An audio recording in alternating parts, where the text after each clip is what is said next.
Hello बच्चों, क्या हाल चाल। This is OP Gupta, your math mentor on this beautiful channel of yours that is Mathematicia by OP Gupta.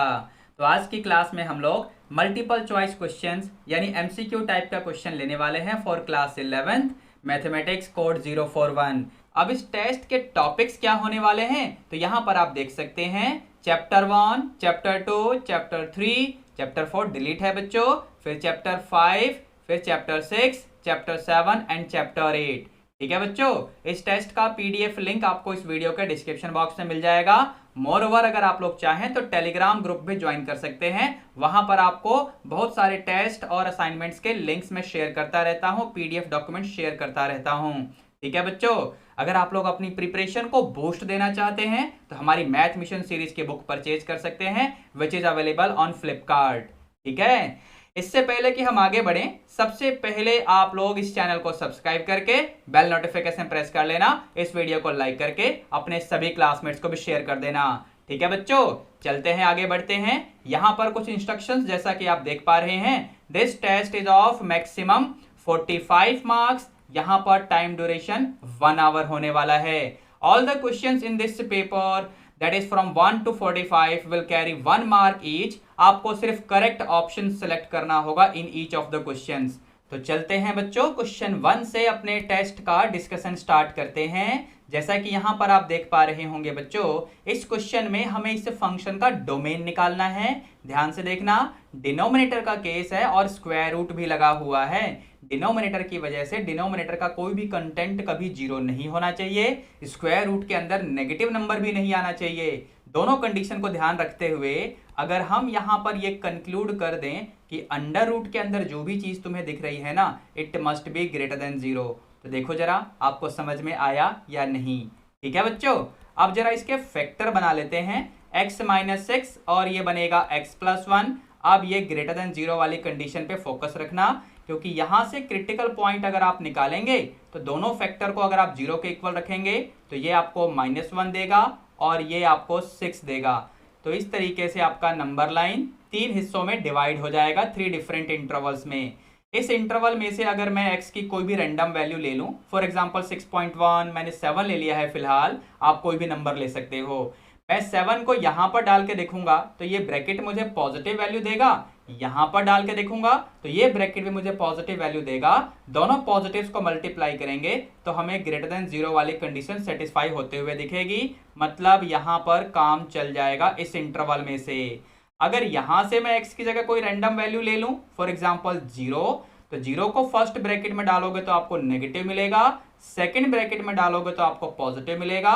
तो ये वाली कंडीशन सेटिस्फाई नहीं होगी, समझे, मतलब यहां पर नेगेटिव रिजल्ट मिलेगा।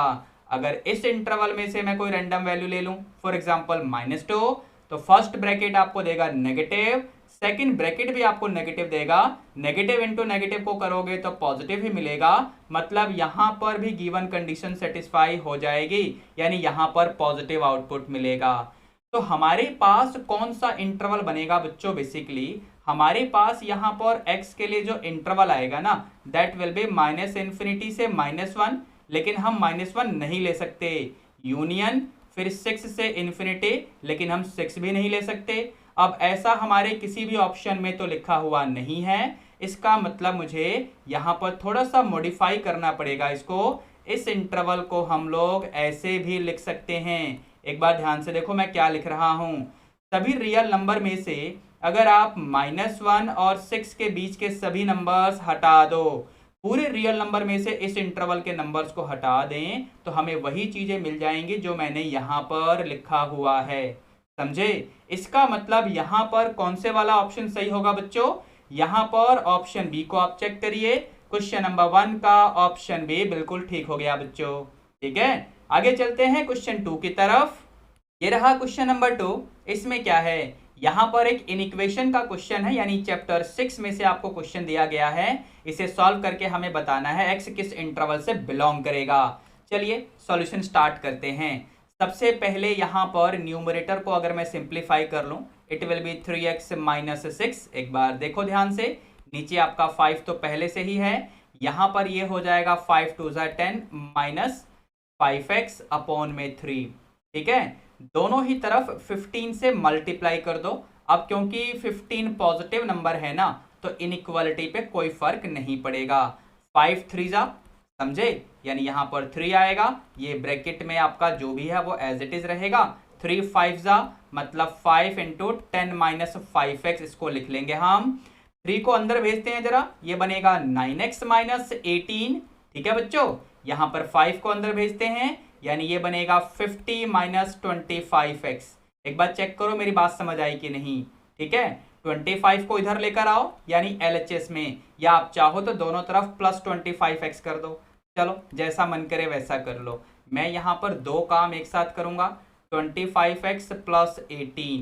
देखो मैंने क्या ऐड किया, मैंने बोथ साइड 25x प्लस 18 इस तरीके से लिख दिया। तो LHS में क्या हो जाएगा बच्चों, 25x plus 9x that will be 34x, और ये 18 वाला कैंसिल हो जाएगा, चेक करके देखो। RHS में क्या होगा बच्चों, ये 25x वाला कैंसिल होगा, 50 प्लस 18 दैट विल बी 68। अब यहां से अगर हम दोनों ही तरफ 34 से डिवाइड कर दें तो इनइक्वालिटी के ऊपर कोई फर्क नहीं पड़ेगा, क्योंकि 34 तो पॉजिटिव रियल नंबर है।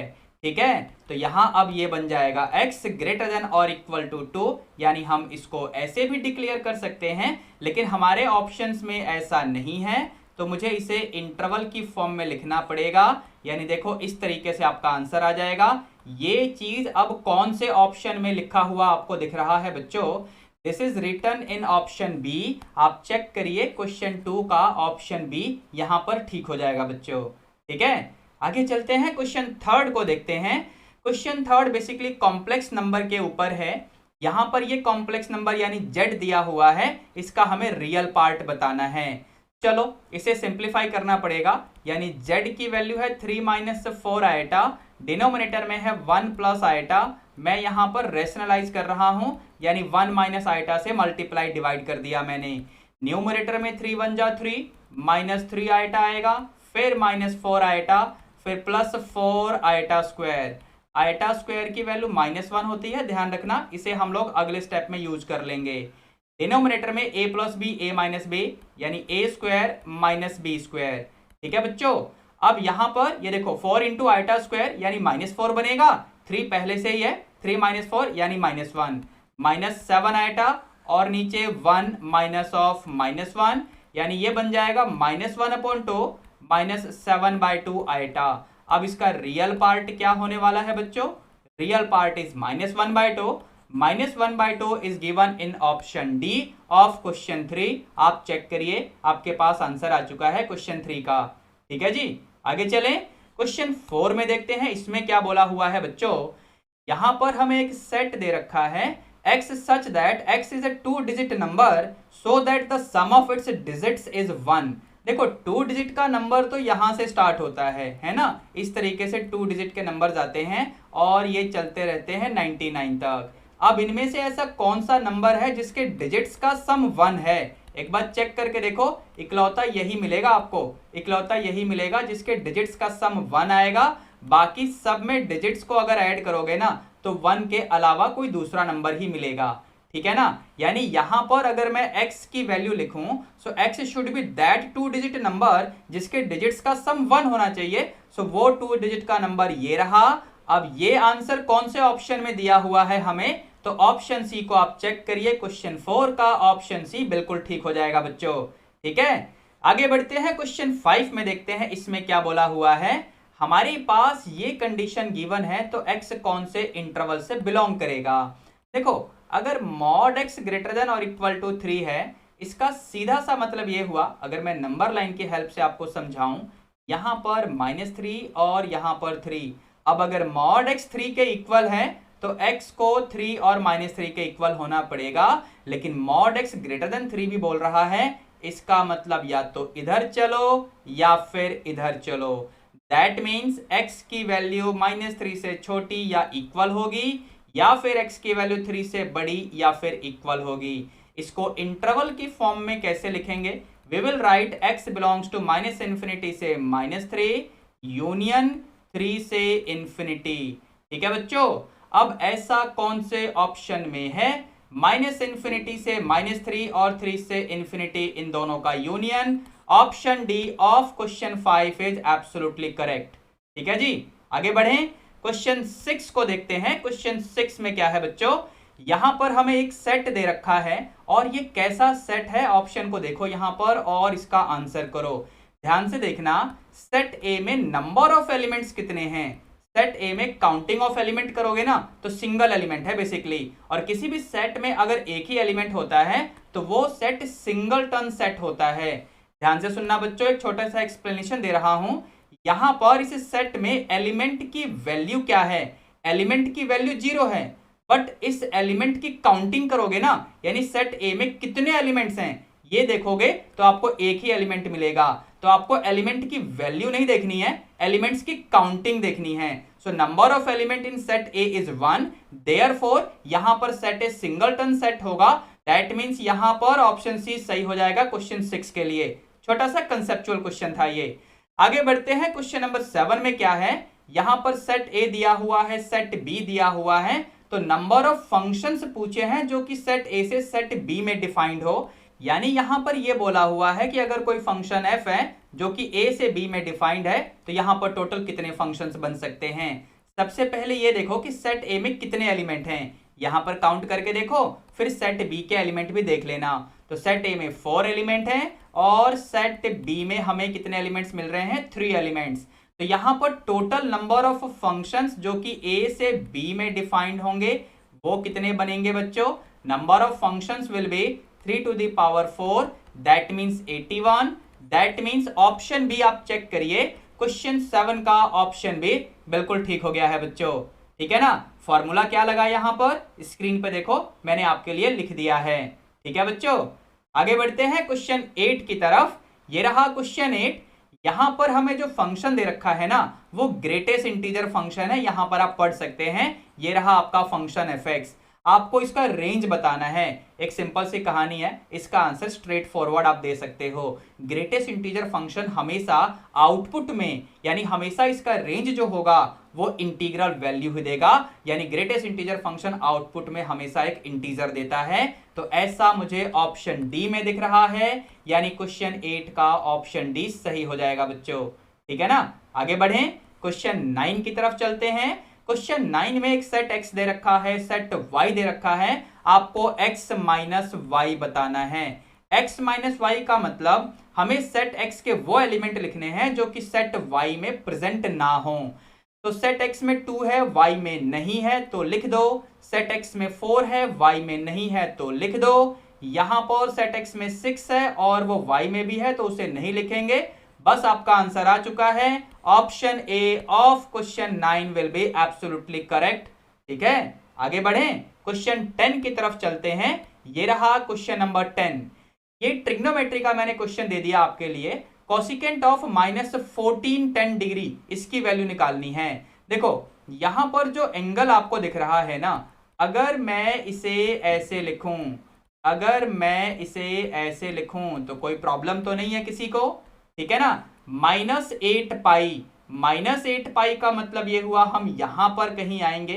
8 पाई क्यों बोल रहा हूं, पाई इज 180 डिग्री, समझे। तो ये -8 पाई है ना, तो यहां पर क्लॉकवाइज चलना पड़ेगा, यहां पर आपको -8 पाई मिलेगा। प्लस में 30 हुआ, प्लस में 30 यानी आप फर्स्ट क्वाड्रेंट में रिटर्न बैक करेंगे, यानी आपका आंसर आएगा कोसिकेंट 30 डिग्री। अब कोसिकेंट 30 का मतलब हुआ 2 का मतलब हुआ option C of question 10 is absolutely correct. ठीक है बच्चों, तो ये लेक्चर 1 में हम लोगों ने टोटल 10 क्वेश्चन सॉल्व कर लिए हैं। बचे हुए क्वेश्चन आने वाले लेक्चर्स में मैं आप लोगों के लिए अपलोड कर दूंगा। ठीक है बच्चों, मीनवाइल अगर आप लोग चाहते हैं कि आपको सभी वीडियोस की रेगुलर अपडेट मिलती रहे तो इस चैनल को सब्सक्राइब करके बेल नोटिफिकेशन प्रेस कर लेना। इस वीडियो को लाइक करके अपने सभी क्लासमेट्स को शेयर करना भी मत भूलना। ठीक है बच्चों, चलिए मिलते हैं अगले लेक्चर में। Till then be good, take care, all the best, thank you.